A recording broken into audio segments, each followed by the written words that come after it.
तो दोस्तों आपका एक बार फिर से हमारे चैनल नोट वर्ड में स्वागत है। तो आज की जो वीडियो है, इस वीडियो में हम आपके लिए क्लास 10th जो है उसका साइंस का जो प्रैक्टिस पेपर आया है इस साल का, वो लेकर आए हैं सेकंड टर्म का। ठीक है, तो इस पूरी वीडियो में हम आपको इस पेपर को समझाएंगे और इसके जो आंसर की सीबीएसई ने ऑफिशियल जारी की है वो भी आपको दिखाएंगे और इसका जो आंसर है वो भी आपको एक्सप्लेन करेंगे। ठीक है, तो पूरी वीडियो एंड तक देखिएगा और कोई भी क्वेश्चन मिस मत कीजिएगा। ठीक है, क्योंकि इससे आपको जो आपका पेपर आने वाला है बोर्ड का उसका पैटर्न पता चल जाएगा, जिससे आपकी प्रैक्टिस अच्छी हो जाएगी। ठीक है, तो चलिए वीडियो शुरू करते हैं। तो सबसे पहले आपको पता होगा कि अब क्या हो गया, हर क्लास का जो पेपर है वो 2 आवर्स का हो गया है। मैक्सिमम मार्क्स कितने हैं इसके, 40 मार्क्स का पेपर है। तो इसके जनरल इंस्ट्रक्शंस देख लीजिए। जितने भी क्वेश्चन है इस पेपर में कंपलसरी है। इस क्वेश्चन पेपर में 3 सेक्शन है और टोटल 15 क्वेश्चन है। सेक्शन ए में 7 क्वेश्चन है, 2 मार्क्स के सारे। सेक्शन बी में 6 क्वेश्चन हैं और सारे 3 मार्क्स के हैं। सेक्शन सी जो है उसमें 2 केस बेस्ड क्वेश्चन हैं और दोनों 4 मार्क्स के हैं।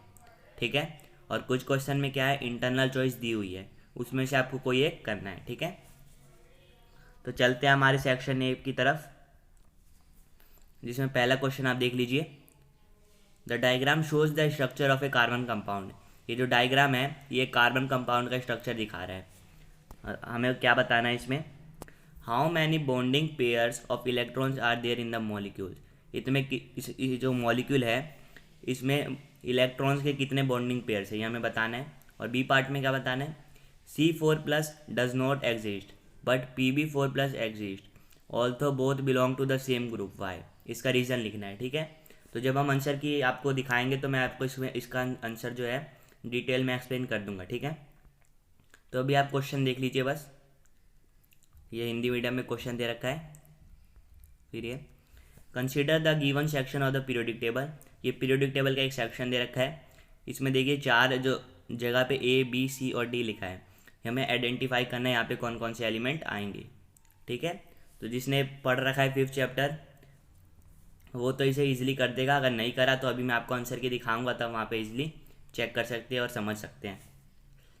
अगर आपको ये वाला क्वेश्चन नहीं आ रहा तो आप ये कर सकते हैं, और क्वेश्चन चॉइस दी हुई है इस क्वेश्चन में। Arrange the following in the increasing order of their relative size, A-, A+ या A। ठीक है, तो कैटायन, पेरेंट एटम और एनायन, इन तीनों को इनके जो इंक्रीजिंग ऑर्डर, साइज के इंक्रीजिंग ऑर्डर में आपको प्लेस करना है। ठीक है, फिर इसी का जो बी पार्ट है, how many periods and groups are present in the modern periodic table. ये आप सभी को पता, अगर आपने 5th चैप्टर जो है थोड़ा भी पढ़ा है। ये जो पीरियोडिक टेबल है, मॉडर्न पीरियोडिक टेबल, उसमें कितने पीरियड्स है और ग्रुप्स। ठीक है, तो आप सभी को पता होगा कि 7 पीरियड्स हैं और 18 ग्रुप्स हैं। ठीक है, तो ये बहुत छोटा सा आंसर था, इजी था। फिर क्वेश्चन थर्ड आप देख लीजिए। The given diagram represents P and Q fusing to give R। P और Q क्या कर रहे हैं, फ्यूजन करके R प्रोड्यूस कर रहे हैं। This R then produces STUV। फिर R से क्या बन रहा है, STUV। What do PQRS represent here. तो हमें बताना है PQR और जो S है ये क्या रिप्रेजेंट कर रहे हैं यहाँ पे। ठीक है, फिर फोर्थ क्वेश्चन आप देख लीजिए, हिंदी मीडियम में दे रखा है, उसके बाद इंग्लिश मीडियम का आप देख सकते हैं। Which part of the diagram below represent conditions which are necessary to activate enzymes when a seed germinates, justify your answer. आपको बताना है कि इसमें से कौन सा पार्ट जो है वो ज़रूरी है एंजाइम्स को जनरेट करने के लिए, एक्टिवेट करने के लिए, जब जो सीड होता है उसका जर्मिनेशन होता है। A part, B part, C part या डी पार्ट, ये आपको बताना है। और आपका जो आंसर है उसका आपको जस्टिफाई भी करना है। तो जो आंसर की है उसमें इसे एक्सप्लेन कर रखा है अच्छे से, आपको मैं दिखाऊंगा। फिर देख लेते हैं 5th question. A blue colour flower plant denoted by BB is crossbred with that of white colour flower plant denoted by b। ठीक है, तो हेरिडिटी वाला जो आपका चैप्टर है उससे बेस्ड क्वेश्चन है। तो पहले में क्या बताना है, state the colour of flower you would expect in their F2 generation plants. तो F2 जो जनरेशन होगी उसमें आप कौन कौन से कलर जो है वो एक्सेप्ट करते हैं। ठीक है, एक्सपेक्ट कर रहे हैं कि कौन कौन से कलर होंगे। बी में क्या बताना है, what must be the percentage of white flower plants in F2 generation if flowers of F1 plants are self pollinated. जो F1 जनरेशन है उसके अगर फ्लावर्स जो हैं सेल्फ पॉलिनेटेड है, ठीक है, यानी अपने उन्होंने खुद से ही पॉलिनेशन कर रखा है, तो जो F2 जनरेशन होगी इसमें वाइट फ्लावर के जो प्लांट्स होंगे उसका परसेंटेज आपको बताना है, ठीक है। 2 मार्क्स का क्वेश्चन है। अभी आपको मैं आंसर की दिखाऊंगा तो आप वहाँ से इसका आंसर देख सकते हैं। फिर 6th क्वेश्चन देख लीजिए, 2 चॉइस दे रखी है, ये हिंदी मीडियम में, फिर इंग्लिश मीडियम में देख लीजिए। क्वेश्चन मैं आपको पढ़ देता हूँ। A copper wire is held between the poles of a magnet, ठीक है। मैग्नेट के 2 पोल्स हैं, उनके बीच में क्या है, कॉपर वायर है। The current in the wire can be reversed, और जो इसमें करंट है वो रिवर्स हो सकता है। The pole of the magnet can also be change over, और जो पोल है वो भी चेंज हो सकता है, यानी नॉर्थ को इधर कर सकते हैं साउथ में, और साउथ को नॉर्थ में कर सकते हैं। In how many of the 4 directions shown can the force acts on the wire, तो जो फोर्स है वो किन 4 डायरेक्शंस में एक्ट कर सकते हैं। यहाँ पे अब देख लीजिए, फिगर यहाँ पे दिख रहा है, ठीक है। अगर आपको क्वेश्चन नहीं आ रहा तो आप इसका जो चॉइस वाला क्वेश्चन है वो कर सकते हैं। How will you find the direction of magnetic field lines in a straight current carrying conductor, ठीक है, एक्सप्लेन कर रहा है। तो इसमें जो आपने magnetic effects of electric current जो चैप्टर पढ़ा था उस पर बेस्ड है ये क्वेश्चन। तो इसमें कौन सा रूल लगेगा बस आपको ये पता होना चाहिए, फिर आप आराम से इसको एक्सप्लेन कर सकते हैं। कोई 7th क्वेश्चन आप देख लीजिए हिंदी मीडियम में, इसमें भी चॉइस दे रखी है। फिर इंग्लिश मीडियम में, the diagram shows the flow of energy through an ecosystem. ये डायग्राम क्या शो कर रहा है, फ्लो ऑफ एनर्जी एक इकोसिस्टम से कैसे फ्लो हो रही है, ठीक है। यहाँ पे प्रोड्यूसर है, प्राइमरी कंज्यूमर्स है, फिर सेकेंडरी कंज्यूमर्स है, सन से एनर्जी आ रही है, ठीक है। ABCD है जो वेज हैं। तो आपको क्या बताना है इसमें, the smallest an amount of energy transferred between organism and the largest amount of energy lost to the ecosystem is represented by which arrows, explain with an example. आपको बताना है जो ऑर्गेनिज्म है उनके बीच जो एनर्जी ट्रांसफर हो रहा है वो सबसे स्मॉलेस्ट कहाँ पे है, किस एरो को, कौन सा एरो जो है उसको दर्शा रहे हैं, A, B, C या D, ठीक है। और जो लार्जेस्ट अमाउंट ऑफ एनर्जी है जो इकोसिस्टम में लॉस्ट हुई है वो कौन सा एरो रिप्रेजेंट कर रहा है, ठीक है। और इसको एग्जाम्पल के साथ आपको बताना है। और अगर आपको ये क्वेश्चन नहीं आ रहा तो आप दूसरा कर सकते हैं, इसमें 2 पार्ट है। पहला क्या है, the presence of some chemicals in the air is the main cause of decrease in ozone in stratosphere, name such chemical. ये सब आप, ये इसका आंसर आप सभी को पता होगा, ठीक है। जो ओजोन लेयर जो है स्ट्रेटोस्फेयर में उसका डिप्लीशन हो रहा है, डिक्रीज हो रहा है उसका, तो उसका मेन कॉज क्या है, ठीक है। ऐसे एक केमिकल का आपको नाम बताना है। तो आप सभी जानते होंगे क्लोरोफ्लोरोकार्बन जो है वो ऐसा एक केमिकल है, ठीक है, जिससे ओजोन जो परत है, ओजोन लेयर उसको हार्म हो रहा है, ठीक है। इसलिए अब कौन सी यूज़ होती है, हाइड्रोफ्लोरोकार्बन, HFC यूज़ हो रहा है CFC की जगह, ठीक है। इसका आंसर भी आप देख लीजिएगा आंसर की में। ऑप्शन बी, क्वेश्चन जो बी है इसका part, why do scientist think that human induced global warming will be more harmful to plants and elements than were past natural climate fluctuations, ठीक है। यहीं पे जो हमारा सेक्शन ए है वो ख़त्म होता है। फिर सेक्शन बी है जिसमें सारे क्वेश्चंस 3 मार्क्स के हैं। तो 8th क्वेश्चन देख लीजिए, एक एलिमेंट है X, वो हाइड्रोजन के साथ कंबाइन करके क्या फॉर्म कर रहा है, XH3 ऐसा कंपाउंड फॉर्म कर रहा है। और जो एलिमेंट X है वो कहाँ पे है, पीरियोडिक टेबल के राइट हैंड साइड में। आपको पता होगा राइट हैंड साइड में क्या होते हैं, जनरली सारे नॉन मेटल होते हैं। तो आपको क्या बताना है ए पार्ट में कि वेदर इट इज़ मेटल और नॉन मेटल। मैंने आपको बताया कि राइट हैंड साइड जो है उसमें मैक्सिमम जो है नॉन मेटल है, उसके इधर उसके आगे की साइड क्या है, मेटलॉइड्स बोल लीजिए, और उसके इस तरफ सारे मेटल्स हैं। तो फर्स्ट का आंसर हो जाएगा non metal. The number of its valence electrons, तो वैलेंस इलेक्ट्रॉन्स का भी आप पता लगा सकते हैं। यहाँ देख लीजिए XH3 है, 3 है, यानी कि जो कंपाउंड है इसका ऑक्टेट पूरा होना चाहिए। तो अगर इसने हाइड्रोजन के साथ बॉन्डिंग कर रखी है, ठीक है, तो इसके जो वैलेंस इलेक्ट्रॉन्स होंगे वो कितने होंगे, 5, ठीक है। इसका आंसर भी आप यहाँ से देख के लगा सकते हैं। और ये कौन सा एलिमेंट है, बी में ये पूछा गया है, तो ये हो सकता है नाइट्रोजन। तो ये एलिमेंट जो है वो नाइट्रोजन है, क्योंकि जब नाइट्रोजन जो है हाइड्रोजन के साथ रिएक्ट करता है तो NH3 फॉर्म करता है। एक्स क्या रिप्रेजेंट कर रहा है, नाइट्रोजन को रिप्रेजेंट कर रहा है, ठीक है। और उसकी वैलेंसी आपको पता है 3 होती है, और उसके जो वैलेंस इलेक्ट्रॉन्स होते हैं वो कितने होते हैं, 5, ठीक है। फिर question 9, define homologous series of carbon compounds, list it's 2 characteristics, right the name and formula of the first member of the series of alkenes, ठीक है। तो होमोलॉगस सीरीज क्या होती है, इसको आप लिख दीजिए, एक्सप्लेन कर दीजिए, और इसकी 2 प्रॉपर्टी आप लिख दीजिए, कैरेक्टरिस्टिक लिख दीजिए, और नेम और फॉर्मूला लिखना है। अल्केन सीरीज़ का जो फर्स्ट मेंबर, अल्कीन सीरीज़ का जो फर्स्ट मेंबर है उसका नेम और आपको फॉर्मूला लिखना है, ठीक है। अगर आपको ये नहीं आ रहा तो आप जो दूसरा है जिसके 2 पार्ट्स हैं, पहला क्या है, व्हाट आर आइसोमर्स। आइसोमर्स क्या होते हैं, draw the structure of 2 isomers of butane, ये आप कर सकते हैं। या फिर इसका जो सेकंड पार्ट है, why can't we have isomers of first 3 members of alkane series, ऐसा क्यों है कि जो फर्स्ट 3 मेंबर्स हैं अल्केन सीरीज़ के, उनके आइसोमर्स नहीं हैं, ठीक है। तो आप या तो ये ऊपर होमोलोगस सीरीज़ वाला क्वेश्चन कीजिए, या तो ये दोनों पार्ट कीजिए, आपका ये 3 मार्क्स का है, ठीक है। तो आपके बहुत सारे क्वेश्चंस में चॉइस दी हुई है, देखिए नेक्स्ट क्वेश्चन में भी चॉइस है। With the help of an example justify the following statement, एक एग्जाम्पल की हेल्प से आपको जस्टिफाई करना है। ए ट्रेट में B inherited but may not be expressed, ठीक है, आपको जस्टिफाई करना है क्यों, और आप वो करिए या फिर ये कीजिए, ठीक है। उसके बाद आता है question 11, match the following. Column 1 और कॉलम 2 है, इसमें आपको मैच करना है। ए में क्या दे रखा है, ओम्स लॉ, बी में रेजिस्टिविटी, सी में इलेक्ट्रिक करंट।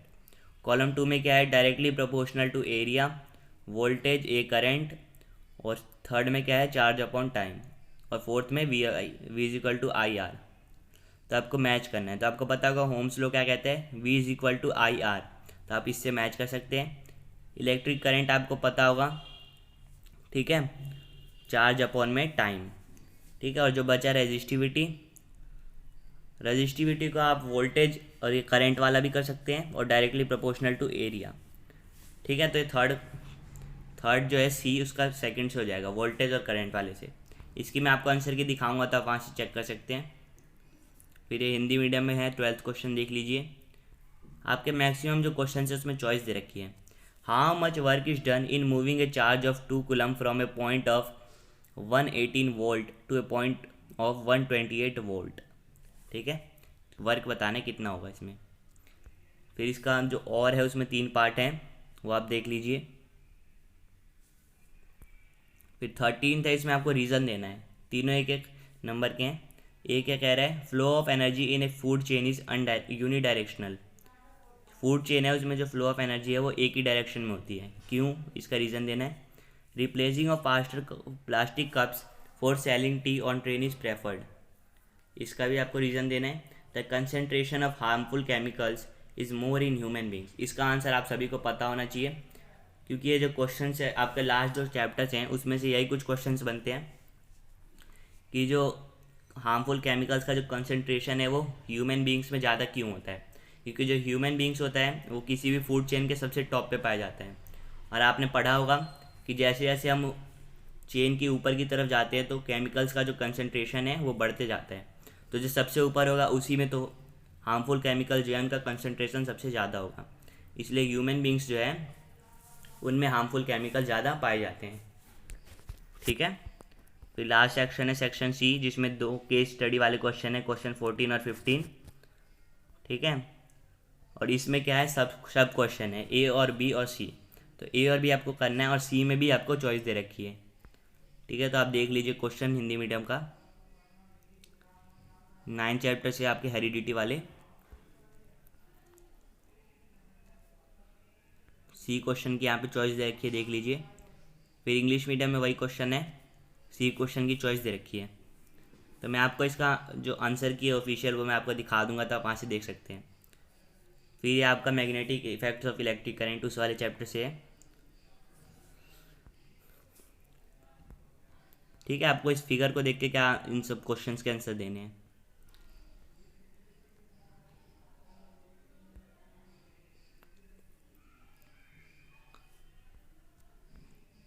आप क्वेश्चंस पढ़ लीजिए, और ये जो ऊपर लिख रखा है वो भी पढ़ लीजिए,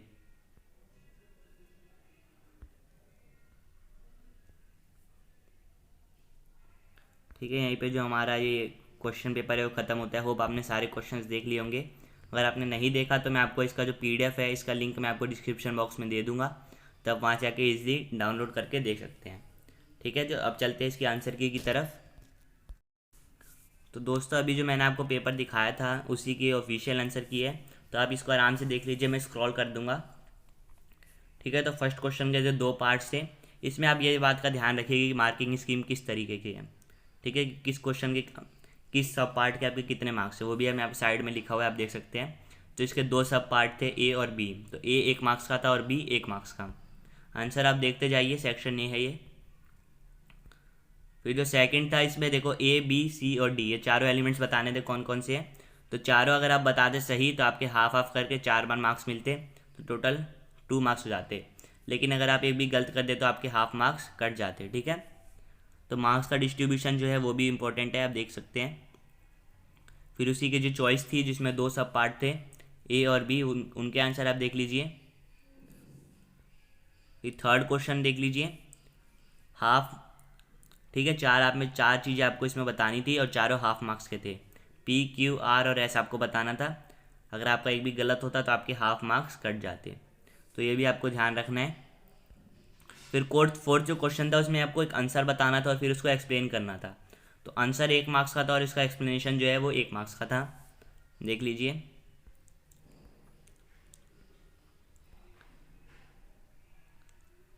ठीक है, फिर फिफ्थ का जो ए पार्ट था वो 1 मार्क्स का था। फिर आपसे क्या पूछा था, परसेंटेज पूछा था वाइट फ्लावर प्लांट का, वो 1 मार्क्स का था। ठीक है, टोटल 2 मार्क्स का। फिर 6th क्वेश्चन आप देख लीजिए। पहले तो आपको बताना था कि कौन सा रूल लगेगा और फिर उस रूल में क्या पॉसिबिलिटीज़ बनेंगी। ठीक है, तो दोनों 1 मार्क्स के। और इसी का अगर आप और चॉइस वाला क्वेश्चन कर रहे हैं तो उसका आंसर आप देख लीजिए। फिर 7th में देख लीजिए, आंसर होगा बी और सी। आप ये लिख देते तो आपको 1 मार्क्स मिलता, लेकिन आपको एक्सप्लेन भी करना था, एक्सप्लेनेशन का आपका 1 मार्क्स का था। फिर जो 2 सब चॉइस थी ए और बी में, CFC और बिकॉज टेम्परेचर चेंजिंग फास्टर, ये 2 आंसर हैं, दोनों 1 मार्क्स के। ठीक है, फिर सेक्शन बी देख लीजिए, क्वेश्चन नंबर 8। तीनों अगर आप सही बताते तो आपको 3 मार्क्स मिलते, एक भी आपका गलत होता तो आपका 1 मार्क्स कट जाता। फिर क्वेश्चन 9 देख लीजिए। ठीक है, क्वेश्चन 9 आप देख लीजिए।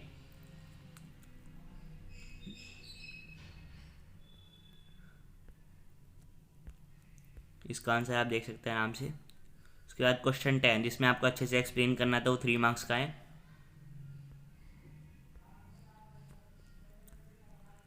ये सब आपका जो हेरिडिटी वाला चैप्टर है, हेरिडिटी एंड इवोल्यूशन, उस पर बेस्ड थे, देख लीजिए आप।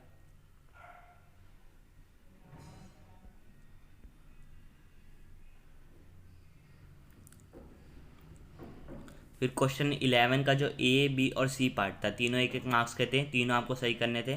फिर क्वेश्चन 12 था, वो आप देख लीजिए, हमको बस वर्क डन बताना था, वो 3 मार्क्स का था।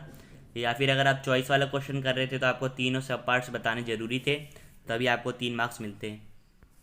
फिर क्वेश्चन 13 देख लीजिए, तीनों का आप एक्सप्लेन करेंगे तो आपको 1 मार्क्स मिलेगा, टोटल 3 मार्क्स।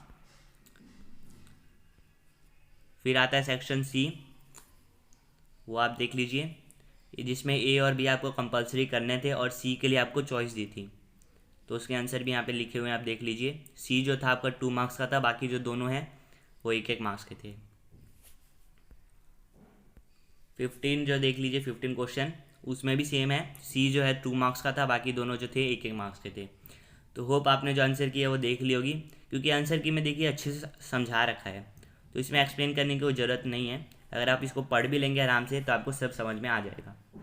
फिर भी अगर आपको इसमें किसी भी पॉइंट में दिक्कत है तो प्लीज़ कमेंट सेक्शन में पूछना मत भूलिएगा, मैं आपको एक्सप्लेन कर दूंगा जल्द से जल्द। ठीक है, आपसे फिर मिलेंगे नेक्स्ट वीडियो में किसी और टॉपिक के साथ, किसी और क्लास के सैम्पल पेपर के साथ। तब तक के लिए bye bye, see you again, thanks for watching.